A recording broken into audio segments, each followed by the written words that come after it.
అందరికీ నమస్కారం. నా చిన్నప్పుడు ఇప్పుడు 40 సంవత్సరాల క్రితం మా నాన్నమ్మ మా అమ్మ వాళ్ళు కోళ్ళను పెంచేవారు. అప్పట్లో మట్టు పెట్టి పెట్టెలతో పొదిగించి పిల్లలను కూడా చేయించేవారు.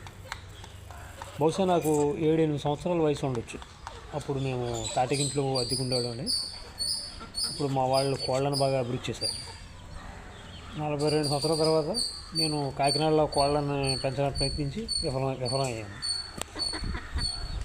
కోళ్ళ గురించి తెలియక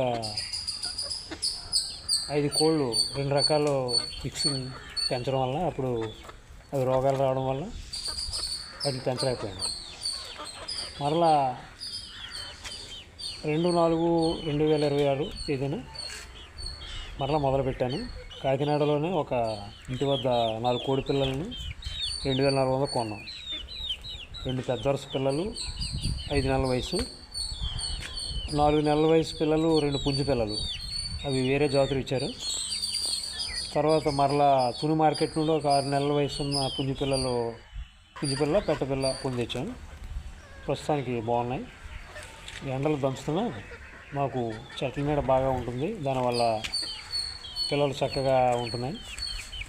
వీటి కోసం నేను పరిసరాలను శుభ్రంగా ఉంచి మంచి దాణా అందించడం జరుగుతుంది.